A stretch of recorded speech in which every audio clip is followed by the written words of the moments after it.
बिस्मिल्लाहिर्रहमानिर्रहीम। Welcome back to barrister Kamran Ilyas law chamber.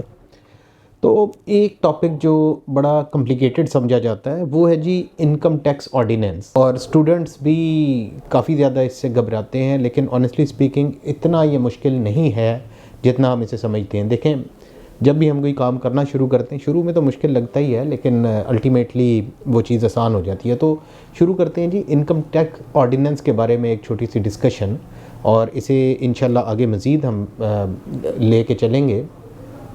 तो आज हम जिस चीज़ के ऊपर बात करेंगे जो सबसे इम्पॉर्टेंट है वो है कि कंप्यूटेशन ऑफ टैक्सेबल इनकम।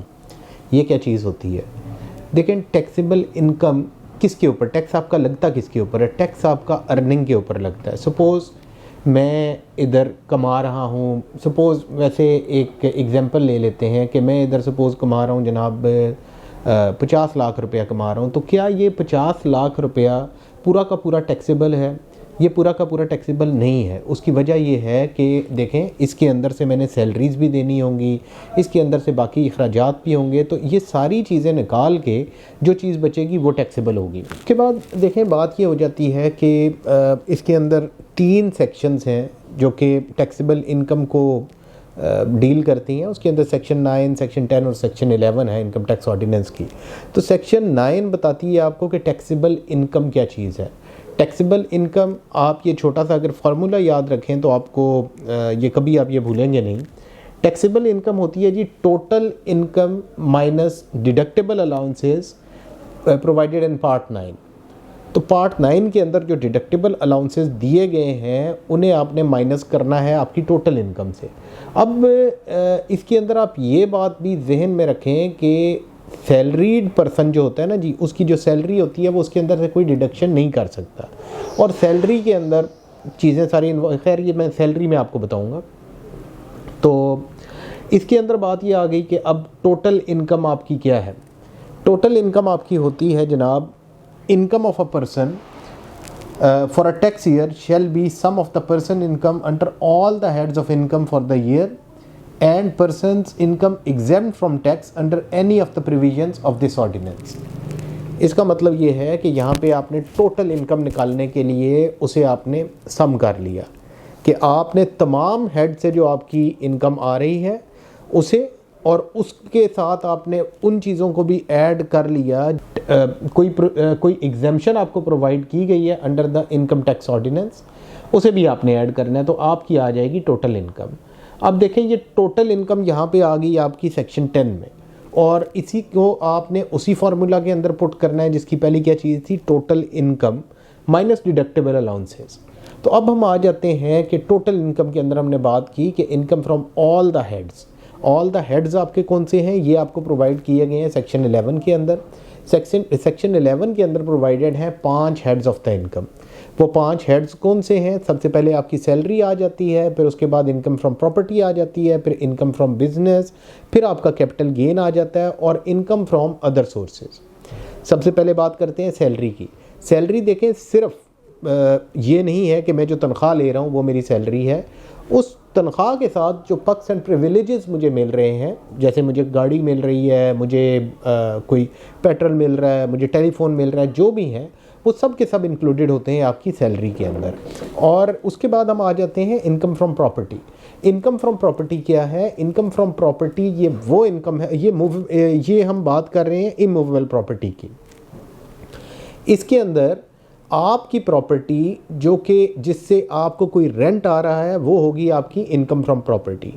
अब इसके अंदर बात ये है कि सपोज़ मैंने किसी से कोई प्रॉपर्टी रेंट पे ली और उसको मैंने आगे दोबारा रेंट पे कर दिया, तो इसके अंदर क्या सूरत हाल बनेगी? इसके अंदर सूरत हाल ये बनेगी कि ओनर ऑफ द प्रॉपर्टी जो है उसकी तो वो बनेगी इनकम फ्रॉम द प्रॉपर्टी, लेकिन मैंने क्योंकि ये रेंट के ऊपर प्रॉपर्टी दी हुई है और I am not the owner of that specific property, तो मेरी ये इनकम फ्रॉम द बिजनेस बन जाएगी। उसके बाद आ जाती है अगली बात, income from business. Income from business क्या है कि आपका कोई भी बिजनेस है उससे जो आप इनकम जनरेट कर रहे हैं वो आपकी इनकम फ्रॉम द बिजनेस है। फिर उसके बाद कैपिटल गेन्स। कैपिटल गेन्स क्या है?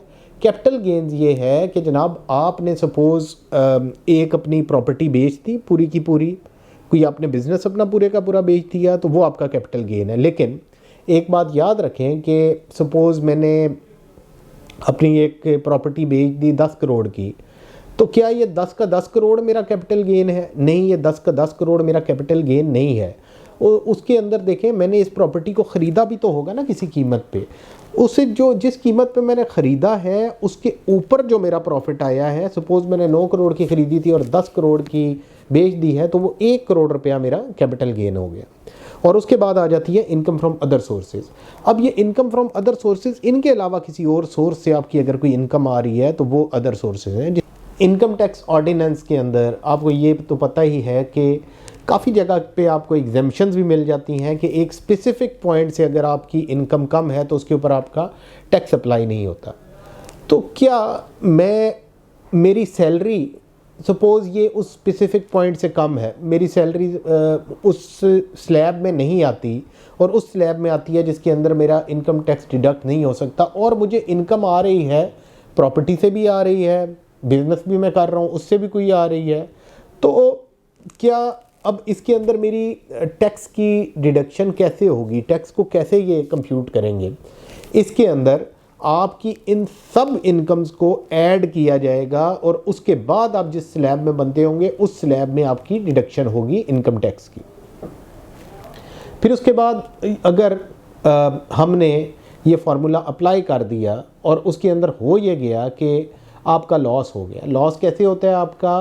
कि आपकी इनकम कम है लेकिन आपकी डिडक्शन ज़्यादा है, और आपकी जो इनकम है वो आपकी टैक्सेबल इनकम वो नेगेटिव में आ रही है, तो इसे आप कहते हैं लॉस। सही हो गया। अब ये आपका जब लॉस हो गया तो इसका क्या होगा?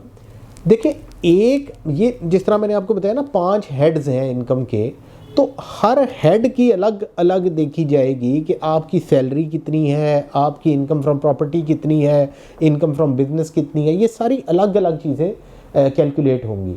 अगर आपको एक हेड के अंदर लॉस होता है कि आपकी जो इनकम है वो नेगेटिव, टैक्सेबल इनकम वो नेगेटिव में आ गई है, तो दूसरे हेड में उस लॉस को नहीं डाल सकते, आपको उसी हेड के अंदर ही उसे डालना पड़ेगा, और इसकी जो एडजस्टमेंट होगी वो इसी हेड से ही होगी। एडजस्टमेंट कैसे होगी कि ये कैरी फॉरवर्ड हो जाएगा। जब ये कैरी फॉरवर्ड होगा तो ये अगले आने वाले सालों के अंदर ये एडजस्ट हो जाएगा किसी न किसी साल के अंदर। लेकिन एक आप जगह से लॉस को उठा के दूसरी जगह पे एडजस्ट नहीं कर सकते। जिस तरह मैं एग्जांपल देता हूँ कि सपोज़ मेरी एक प्रॉपर्टी से इनकम आ रही है और एक इनकम मेरी आ रही है बिज़नेस से। अब होता क्या है कि प्रॉपर्टी वाली इनकम के ऊपर मुझे फ़ायदा हो जाता है और बिज़नेस वाली इनकम के ऊपर मुझे बिज़नेस खसारे में चला गया, उसके ऊपर लॉस हो गया। तो इसके अंदर ये सूरत हाल बनेगी कि आपका जो बिज़नेस वाला हेड है वो होगा कैरी फॉरवर्ड, उसका लॉस कैरी फॉरवर्ड होगा, और लेकिन आपकी प्रॉपर्टी वाला जो है उसके ऊपर आपका इनकम टैक्स अगर बनता हुआ तो वो आपका वहाँ से डिडक्ट होगा। उसके बाद अगर सपोज़ मेरी कह लेंगे 2 प्रॉपर्टीज़ हैं, उन 2 प्रॉपर्टीज़ के अंदर जब उन्हें हमने मतलब उन दोनों में देखा, एक प्रॉपर्टी में मुझे फ़ायदा हो गया, एक में नुकसान हो गया, तो उनका क्योंकि हेड सेम है तो वो उसी हेड के अंदर से उसकी कंप्यूटेशन हो सकती है। इसके अंदर एक और कॉन्सेप्ट है आपका रेजिडेंट पर्सन का इनकम टैक्स किस तरह आपका डिडक्ट होगा, किस तरह कैलकुलेट होगा, और नॉन रेजिडेंट पर्सन का किस तरह होगा।